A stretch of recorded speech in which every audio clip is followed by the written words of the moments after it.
अस्सलाम वालेकुम। प्रोग्राम 10 में खुश आमदीद। मैं हूं इमरान सुल्तान। जुडिशल कमीशन के इजलास के बाद मुल्क का पहला जो एक कॉन्स्टिट्यूशनल बेंच, आइनी बेंच है, वो मुकम्मल हो चुका है, जिसकी सरबराही जस्टिस अमीनुद्दीन करेंगे। उसके साथ साथ justice Jamal Mandokhail, justice Ali Mohammad Mazhar, justice Ayesha Malik, justice Hasan Azhar Rizvi, justice Musarrat Hilali और जस्टिस नईम अख्तर अफगान इस कॉन्स्टिट्यूशनल बेंच में शामिल होंगे। जबकि जुडिशल कमीशन का जो इजलास था, ये जो इसके मेंबरान, उनकी तादाद 12 और 7-5 से ये जो प्रपोज्ड बेंच था उसको मुंतखब किया गया। और इसमें एक इंटरेस्टिंग चीज़ ये थी कि इस बेंच की मुखालफत जो है उसमें चीफ जस्टिस याह्या आफरीदी, अगर जस्टिस अमीनुद्दीन की सरबराही की बात करें तो chief justice Yahya Afridi, justice Mansoor Ali Shah, justice Munib Akhtar और सेनेटर शिबली फराज के साथ रुकन कौमी असम्बली उमर अयूब ने इसकी मुखालफत की। जानिब ये जो प्रपोज्ड बेंच था, गवर्नमेंट की तरफ इसको सपोर्ट किया वज़ीर कानून आज़म नज़ीर तारड़, अटॉर्नी जनरल पाकिस्तान मंसूर आवान, सेनेटर फारूक एच नाइक, कौमी असम्बली के रुकन शेख आफ्ताब अहमद, इसके साथ साथ कौमी असम्बली के रुकन रोशन खुर्शीद, जस्टिस अमीनुद्दीन खुद जो है उन्होंने भी अपने इस हक में वोट दिया, जबकि अख्तर हुसैन जो कि पाकिस्तान बार काउंसिल के रिप्रेजेंटेटिव हैं। इस तरह 7-5 से के तनासुब से ये बेंच जो है वो फॉर्म हो चुका है।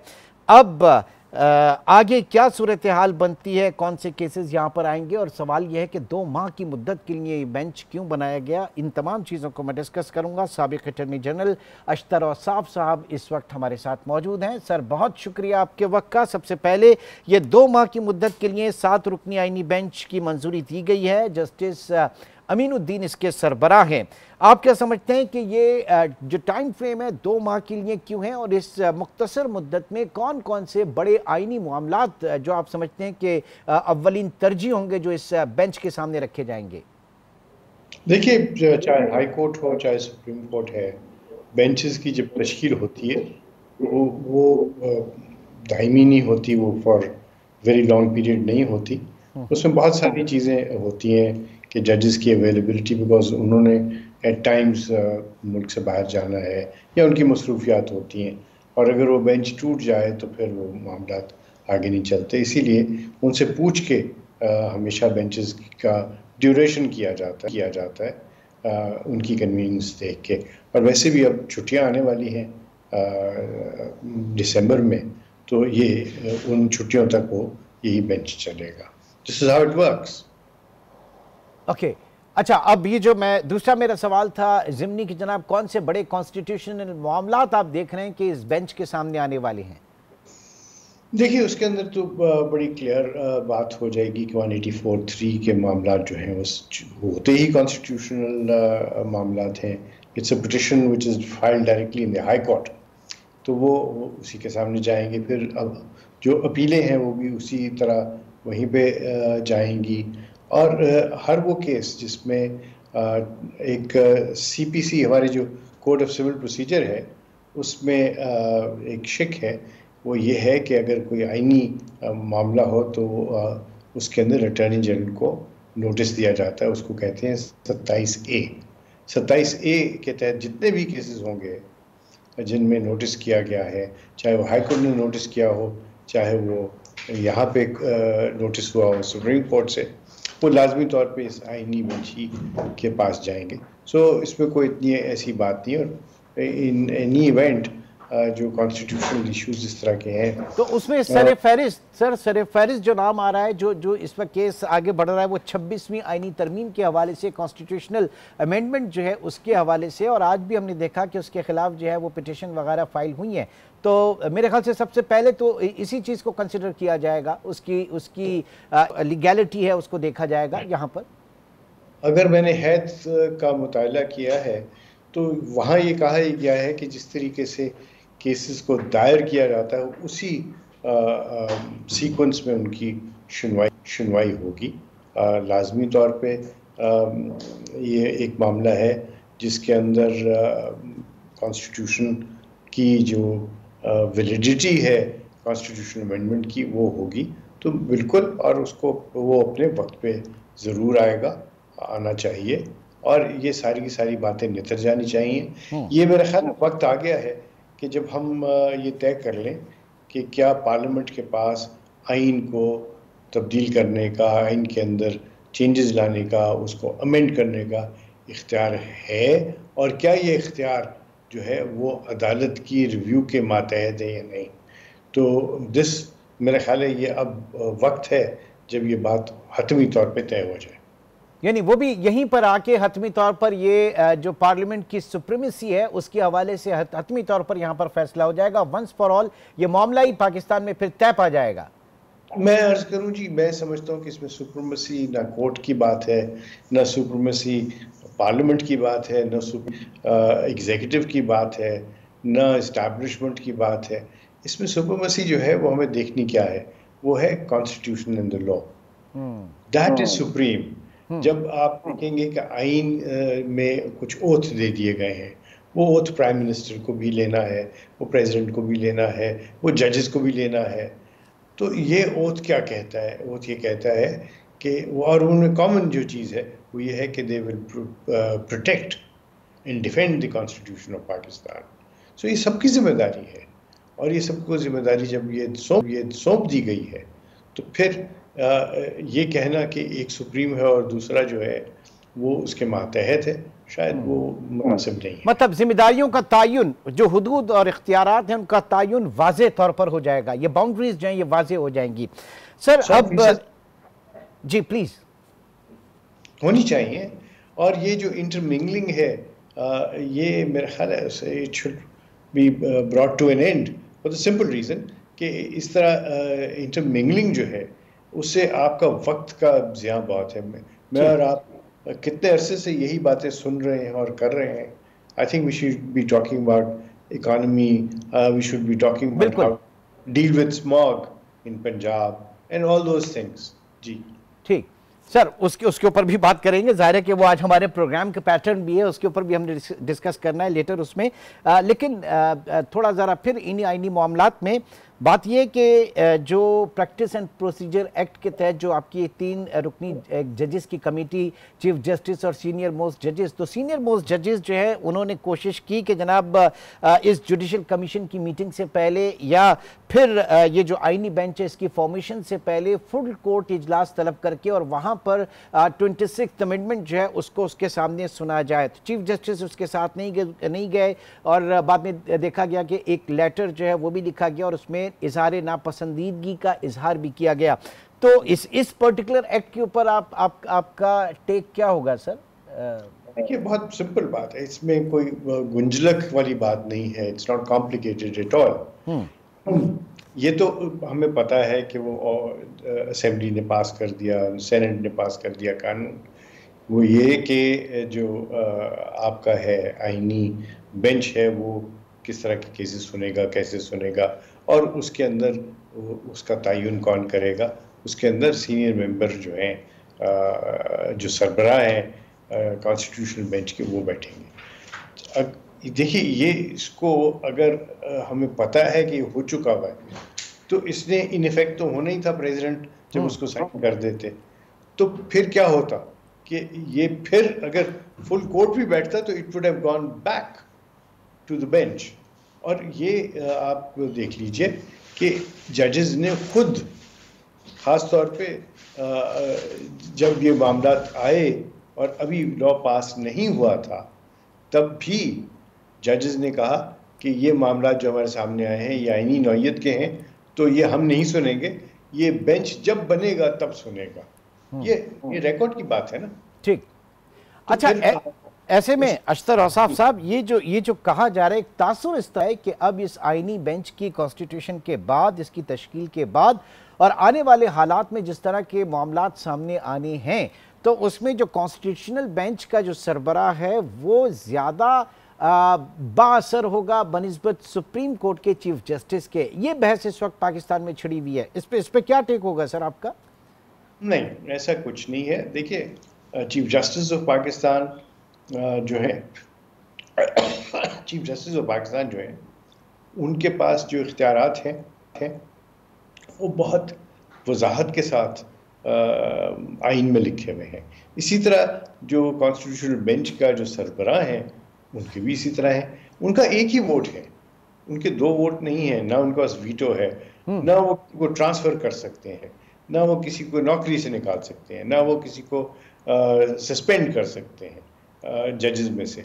तो इनके पास कोई ऐसे इख्तियारात नहीं हैं जिसके मुतालिक आप ये कहें कि जी चीफ जस्टिस का इख्तियार ज़्यादा है और कॉन्स्टिट्यूशनल बेंच के सरबराह का इख्तियार ज़्यादा है। इनके इख्तियारात नहीं हैं, और इख्तियारात अगर हैं तो उस कमेटी के हैं जो कि बेंचेस के जो डिस्ट्रीब्यूशन ऑफ वर्क से मुतल्लिका है।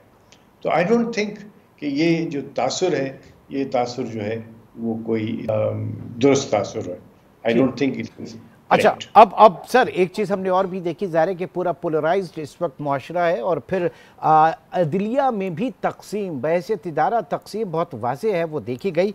अब आप समझते हैं कि मौजूदा हालात में चीफ जस्टिस जो हैं उस तकसीम के तासुर को ज़ाइल करने में अपना किरदार कामयाबी से अदा कर सकेंगे, या गुज़रते वक्त के साथ साथ ये जो डिवीज़न है ये तासुर जो है मज़ीद गहरा होगा? देखिए, ये तासुर जो है ये कुछ वाकई उसके अंदर कुछ सदाकत और कुछ उसको एग्जैजरेट कर दिया गया है। और आप देखेंगे कि पिछले कई बरस से, कई सालों से तमाम इदारे जो हैं बशमूल पार्लियामेंट, एग्जीक्यूटिव, इस्टेब्लिशमेंट, ये सब इसके खिलाफ दे प्रोपेगेंडा किया जा रहा है कि जी इसके अंदर ये शिकस्त हो रही है, ये है, वो है। और ये सब देखिए, ये सब जो इदारे हैं ये पाकिस्तान के इदारे हैं ना, तो इससे पाकिस्तान को कमज़ोर करने का मेरे नज़दीक ये एक तरीका और ज़रिया है। जजेस के दरमियान इख्तलाफ होना कोई अचंभे की बात नहीं है, इख्तलाफ होने चाहिए, क्योंकि इख्तलाफ होगा तो फैसले निथर के आएंगे। लेकिन इख्तलाफात जो हैं वो ज़ाती अगर हैं तो पब्लिक में नहीं होने चाहिए, उससे अच्छा तासुर नहीं होता। क्यों नहीं होता? देखिए, जो आपका इदारा है कोर्ट का, उसके अंदर आप जाते हैं बिकॉज आप उनके जो है, आप समझते हैं कि वो हमसे मुख्तलिफ लोग हैं, आप समझते हैं कि वो हमसे ज़्यादा सियाने हैं, आपसे ज़्यादा समझदार हैं, कानून को जानते हैं, और उनके अंदर एक डिसिप्लिन है। और डिसिप्लिन का एक तकाजा ये भी है कि आप ऑर्डरली कॉन्डक्ट हो। तो जब इस लोगों को ये तासर होगा कि वहाँ पे भी थिंग्स आर नॉट ऑर्डरली, तो फिर उनका एतबार उठ जाएगा। कोई बहुत ख़तरनाक बात है। और यकीन जुडिशल, न सिर्फ जुडिशल सिस्टम बल्कि एक आवाम में भी एक तासुर जो है वो इंतहाई बुरा उसका जाएगा, जिसकी नफ़ी करने की ज़रूरत है, और इन्हीं स्ट्रक्चरल रिफॉर्म्स के ज़रिए जिस तरह आगे बढ़ा जा रहा है। बहुत बहुत शुक्रिया अशतर औसाफ, साबिक अटॉर्नी जनरल पाकिस्तान, हमारे साथ मौजूद थे। सर आपका बहुत बहुत। एक छोटा सा ब्रेक, और ब्रेक के बाद प्रोग्राम को मज़ीद आगे लेकर चलते हैं।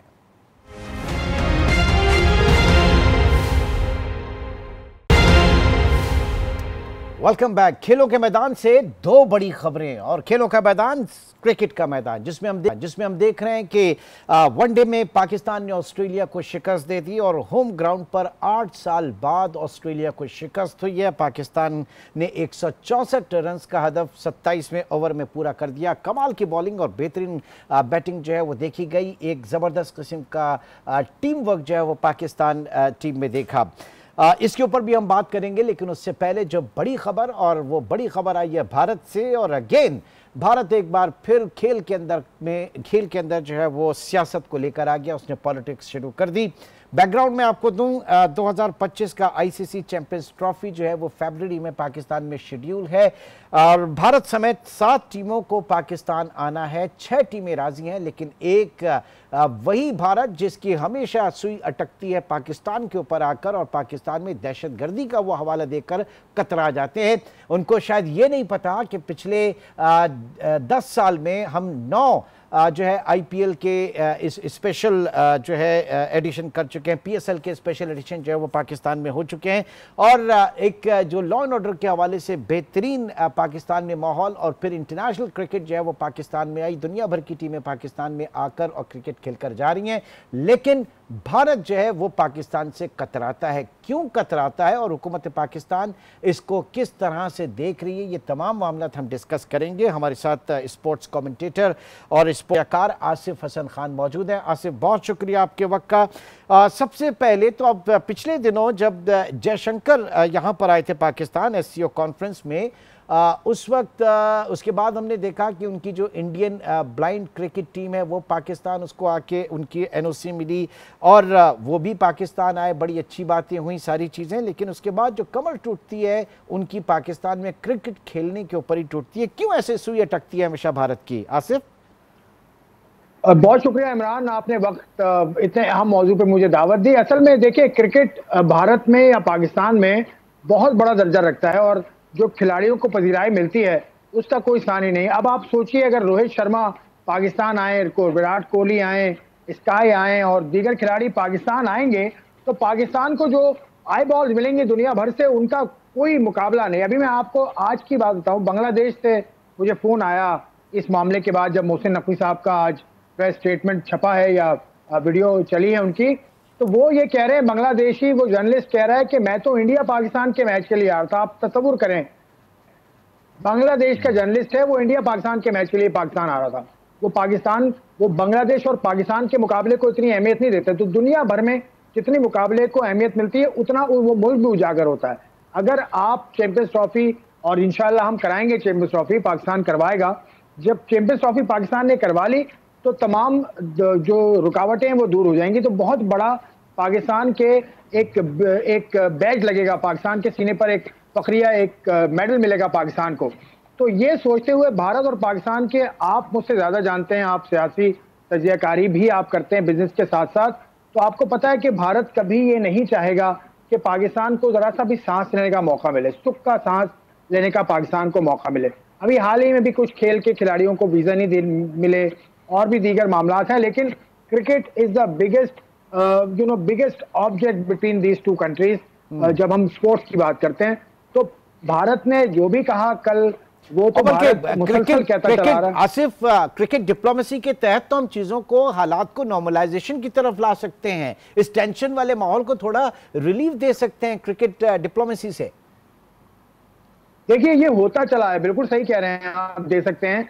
1997 में ज़िया-उल-हक साहब सदर थे पाकिस्तान के, वो इंडिया गए और इंडिया पाकिस्तान के मुकाबले हुए थे इंडिया में। उसके बाद फिर परवेज मुशर्रफ साहब के दौर में, फिर आसिफ जरदारी साहब के दौर में, फिर यूसुफ रजा गिलानी साहब के दौर में दो तरफा दौरे हुए हैं, क्रिकेट डिप्लोमेसी हुई है। लेकिन कोई करीबन 10-12 बरस ऐसे बिल्कुल खाली गए हैं दोनों मुल्कों के दरमियान। कुछ ऐसे वाकयात भी हुए हैं जिसका क्लेम इंडिया करता है, क्लेम, मैं तो इस चीज को नहीं जानता, कि इंडिया उस पे अटकी हुई है इंडिया की। और इंडिया एक सुपर पावर है, क्रिकेट की सुपर पावर है, एक दिहाई से तो कम से कम क्रिकेट की नंबर 1 एंटिटी है भारत। और हाल ही में आपको जानकर हैरत होगी कि वो चले गए सऊदी अरब, और इस महीने की 25 को IPL का ऑक्शन होगा जद्दा में। तो आप सोचिए कि इस्लामी मुल्क, ब्रादर इस्लामी मुल्क है पाकिस्तान का, और पाकिस्तान को पता ही नहीं, पाकिस्तान के ऊपर से वो सऊदीया चले गए। और सऊदीया के साथ जो इंडिया क्रिकेट बोर्ड ने पैक्ट किया है, मेरी कल बात हुई थी सऊदी क्रिकेट बोर्ड से भी, के हुकाम से भी, उनके चीफ एग्जीक्यूटिव तारिक बिन ज़ियाद साहब से, तो उन्होंने तो जय शाह साहब जो सेक्रेटरी हैं भारत के क्रिकेट बोर्ड के, उनकी तारीफों के पुल बांधी। आप ये सोचिए कि अगले चंद बरस में क्या होने जा रहा है। कि अरब मुमालिक यानी ओमान में क्रिकेट बहुत ज्यादा होती है, UAE में क्रिकेट होती है, अब सऊदीया भी कूद गया और उनके साथ भारत ने हाथ मिला लिया। तो ये तो बहुत खौफनाक सूरत हाल आने वाली है। चैंपियंस ट्रॉफी को तो भूल जाएं आप, जो क्रिकेट की दुनिया का पैसा है, जब सऊदी अरब और भारत मिल गए तो आप सोचें कि कितना पैसा होगा। सऊदी अरब ने अभी हाल ही में क्रिस्टियानो रोनाल्डो को बुलाया था अपने मुल्क में, उससे पहले शाहरुख खान को वो बुला चुके हैं। तो सऊदी अरब, भारत, ओमान, यानी जितना पैसा इसके अंदर आ रहा है, जितना कमर्शियलिज्म इसके अंदर आ रहा है, तो वो मार्केट का बड़ा चंक जो है फिर वही आपस में जो है वो बांटने की कोशिश करेंगे। तो अब पाकिस्तान जैसे मुल्क के लिए तो वो बड़ी एक इस्तराबी कैफियत होगी, बेचैनी वाली बात है। Again coming to this point, ICC champions के हवाले से अगर हम आते हैं, और इंडिया इस वक्त क्लेम कर रहा है, वो चाहता है कि जनाब अपने मैचेस जो है वो दुबई में जाके खेले। तो ये हाइब्रिड जो मॉडल है पाकिस्तान इसको इस वक्त ज़ाहिर है कि मुस्तक़बिल आगे क्या होगा अगर वो बरकरार रहता है, ढिठाई पे बरकरार रहता है, तो इसका मुस्तक़बिल क्या होता है? फिर ऐसे हालात में आईसीसी चैंपियनशिप हो पाएगी, और अगर होगी तो वो किस तरह की होगी? देखिए, अच्छा आपने पॉइंट उठाया और अच्छा नुक्ता आप डिस्कस कर रहे हैं आज कि हाइब्रिड मॉडल की राह जो दिखाई है वो पाकिस्तान ने पहले दिखाई है। माजरत के साथ पाकिस्तान के चेयरमैन नजम सेठी साहब थे उस वक्त, अब पिछले साल की बात मैं कर रहा हूँ, एशिया कप जब हुआ था तो उसके कुछ मैचेस श्रीलंका में हुए थे जो भारत ने खेले थे। तो आज भी वो उसी बुनियाद पर कह रहे हैं कि आप हाइब्रिड मॉडल करें। 3 मुकाबले पाकिस्तान, देखिए सबसे अच्छी पाकिस्तान ने पेशकश कर दी है इंडिया को कि अपने मैचेस आप लाहौर में खेलें और दिल्ली चले जाएं उड़कर, या चंडीगढ़ चले जाएं जो कि आधे घंटे की फ्लाइट है, तो ये आप कर लें। और आपके मुकाबले सिर्फ 3 मैचेस हैं, इंडिया के सिर्फ 3 मुकाबले पाकिस्तान में है ग्रुप स्टेज पे। फिर जब फाइनल स्टेज आएगा तो उसकी बाद में देखी जाएगी। लेकिन हाइब्रिड मॉडल होता नजर आ रहा है आज की सूरत हाल में, लेकिन अभी आपको थोड़ा सा इंतजार करना होगा। तकरीबन 11 तारीख है इस महीने की जब इसका शेड्यूल का ऐलान करेगा, क्योंकि आईसीसी असल में इस सारे मामले का जो इंचार्ज है वो आईसीसी है। इस मामले में जो इवेंट मैनेजर है वो पाकिस्तान है, और बाकी टीम्स शरीक करने वाली है। जैसे लेकिन आईसीसी भी तो इन्फ्लुएंस्ड, आसिफ आईसीसी भी तो इन्फ्लुएंस्ड है ना, मसला तो सारा यही है। नहीं, आईसीसी के लिए इन्फ्लुएंस का लफ्ज जरा सा थोड़ा सा हार्श हो जाएगा। आईसीसी असल में काउंसिल है, ये बड़ी इंपॉर्टेंट बात मैं आपको बताने लगा हूं। एक काउंसिल होती है स्पोर्ट्स के अंदर, एक होती है federation. FIFA is the federation. Federation के पास ये इख्तियार होता है कि वो तमाम अपने मेंबरान के ऊपर अपना फैसला लागू कर सके, फेडरेशन। लेकिन काउंसिल ये बंधी होती है, अपने मेंबरान की राय पर बंधी होती है, मुनस्सिर होती है मेंबरान की राय, और जो अक्सरियती राय के साथ चलने की मजाज होती है वो काउंसिल कहलाती है। तो आईसीसी इज द काउंसिल, वो इसी तरह से चलती है कि जहां उसको वोट ज्यादा मिलेंगे वो काम करेगी। तो आईसीसी इसमें बोलने का मजाज है। आज मोहसिन नकवी साहब ने इस पर लबकुशाई की, लेकिन मैं समझता हूँ मोहसिन नकवी साहब को इतना ज्यादा नहीं बोलना चाहिए था, इतना ज्यादा उनको नहीं बोलना चाहिए था। वो सिर्फ मेजबान है इस इवेंट के, सिर्फ मेजबान है, आप समझ रहे हैं। इससे फिर चीजें जो है वो मामला जो है वो पॉलिटिकल साइड पे ज्यादा चले जाते हैं, और फिर वो मीडिया भी मौजूद है, और फिर उसकी इंटरप्रिटेशन, ये सारे मामला आगे चल के थोड़ी सी प्रॉब्लम कर सकते हैं। बहुत बहुत शुक्रिया, आसिफ हसन खान हमारे साथ मौजूद थे, थैंक यू वेरी मच। एक छोटा सा ब्रेक, और ब्रेक के बाद हम रुख करेंगे लाहौर का, जहां पे स्मोक की सूरत हाल इस वक्त कितनी खतरनाक लेवल पर पहुंच चुकी है, इसका अंदाजा लगाएंगे, जानेंगे एक छोटे से ब्रेक के बाद। दोबारा मिलते हैं।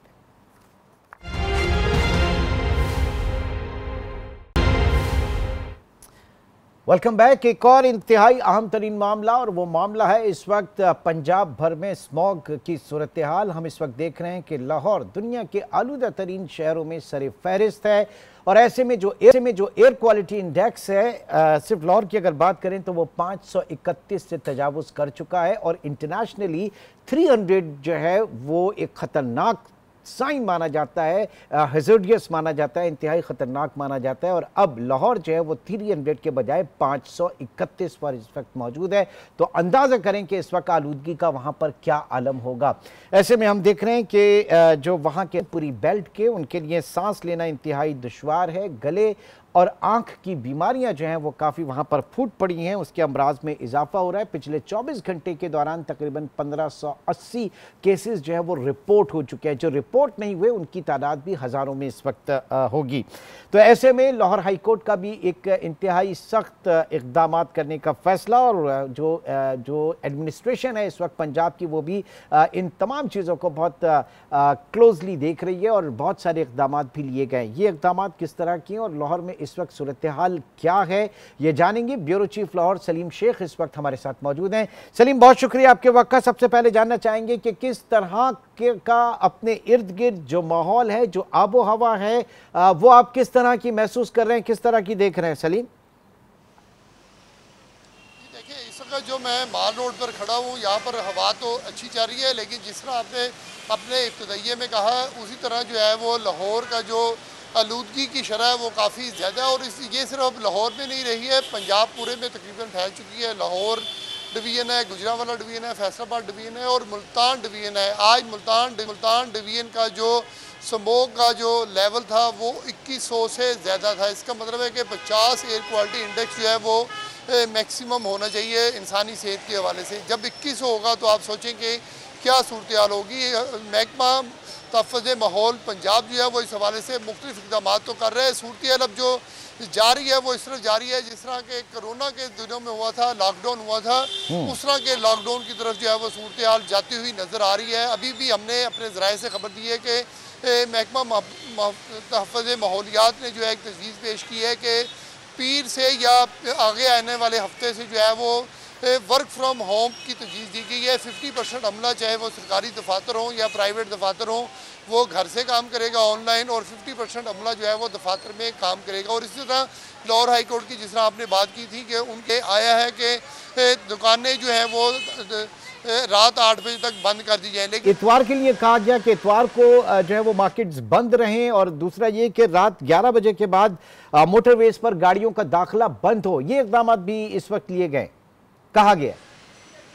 जी बिल्कुल, जो लाहौर के लिए जो है वो हैवी ट्रैफिक जुम्मा हफ्ते के रोज़ जो है वो बंद करने के अहकाम जारी किए गए हैं और आज देखना यह है कि उस अहकाम पर अमल दरामद होता है या नहीं होता। देखें, महकमा तहफ़्फ़ुज़ माहौलियात जो है ये इस सिलसिले में आलूदगी के हवाले से जो है फ़ज़ाई आलूदगी इसके हवाले से तकरीबन 6 माह से काम कर रहा है और वह तमाम महकमों को इसमें ऑन बोर्ड भी लिया हुआ है। लेकिन जो है मैं समझता हूँ कि महकमा तहफ़्फ़ुज़ माहौलियात अहकाम तो जारी कर देता है लेकिन उस पर अमल दरामद जो है वो ज़िले हुकूमत या मुतलका जो दिगर महकमे उनकी तरफ से लेकिन इस वक्त हम देख रहे हैं कि बहुत डिटरमाइंड इस वक्त नजर आ रही है। जो डिटर्मिनेशन है वजीर आला पंजाब मरियम नवाज की वो बहुत ज्यादा है और बहुत फोकस किया जा रहा है। तो उसमें भी आप देख रहे हैं कि इंतजामिया उस तरह से मुतहर्रिक नहीं है, बयानात तो बहुत आ रहे हैं। जी देखें, वज़ीर आला पंजाब मरियम नवाज़ और जो सीनियर वज़ीर हैं जिनके पास महकमा माहौलियात है मरियम औरंगज़ेब वो काफ़ी ज़्यादा एक्टिव हैं और इस हवाले से जो है वो वक्तन फ़ोक्तन अहकाम भी जारी कर रहे हैं और जो जुर्माने भी हो रहे हैं, सज़ाएँ भी हो रही हैं और गाड़ियाँ वगैरह बंद भी हो रही हैं। जो इंडस्ट्री धुआं फैला रही हैं उनके ख़िलाफ़ एक्शन भी हो रहा है और उनकी जो इंडस्ट्री है उनको सील भी किया जा रहा है। लेकिन ये मैं समझता हूँ कि अब ये ऐसा मसला हो गया है कि तमाम की तमाम जो रहने वाले हैं लाहौर के या ऐसे शहर जहाँ पर ये स्मोक की सूरत बढ़ती जा रही है उनके जो लोग जो चाहे वो गाड़ी चला रहे हैं उसको खुद सोच रहे हैं कि उसकी गाड़ी का जो धुआं है उसके बच्चे के लिए उसकी फैमिली के लिए भी जो है वो ख़तरनाक हो सकता है। तो लिहाजा उसको ये नहीं सोचना चाहिए कि अगर उसकी गाड़ी से धुआं निकल रहा है तो वो अंदर बैठा हुआ है, गाड़ी के शीशे बंद हैं और एसी लगाया हुआ है, उसको कोई मसला नहीं है। जाहिर है वो भी खुद भी बाहर निकलेगा, उसके बच्चे भी बाहर निकलेंगे तो उसको मसला ज़रूर होगा। तो लिहाजा ये एक इज्तिमाई मसला हो गया है और इज्तिमाई मसले को इज्तिमाई हैसियत में लेना चाहिए। अब ये इज्तिमाई मसला जो है सिर्फ सलीम ये पाकिस्तान का नहीं है बल्कि ज़ाहिर है कि भारतीय पंजाब जो है वो भी इसी तरीके से मुतासिर है।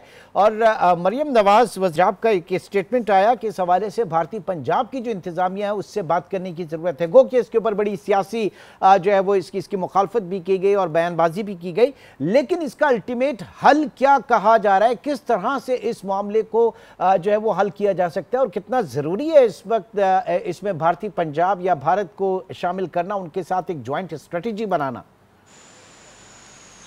जी देखें, ये बहुत ज़्यादा ज़रूरी है और इस सिलसिले में जो है मरियम नवाज शरीफ जो है उन्होंने कहा था कि वो भारतीय पंजाब के वज़ीर आला से बात भी करेंगे, लेकिन अभी तक ना उनकी बात हुई है और ना ही वो ख़त लिखा गया है क्योंकि ख़त जो है वो कौमी सतह पर लिखा जाना है और ये वजारत ख़ारजा की तरफ से जाएगा। पंजाब हुकूमत जो है ख़त लिखेगी, लेकिन जो है भारतीय पंजाब के वज़ीर आला जो है या वहाँ की जो हुकूमत है उनको ख़ुद भी सोचना चाहिए कि अगर उनको कोई ख़त नहीं मिला या यहाँ से इंटीमेट नहीं किया गया तो क्या वहाँ पर जो लोग रह रहे हैं वो इंसान नहीं है? वहाँ पर भी तो एयर क्वालिटी इंडेक्स में जो है वो दूसरे तीसरे नंबर पर और कई औकात जो है वो उनका जो दिल्ली है, अमृतसर है, वो भी मुसलसल लाहौर और दिल्ली यही आगे पीछे, ये सोचना चाहिए लाहौर और दिल्ली जो है वही आगे पीछे आ रहे हैं इसमें।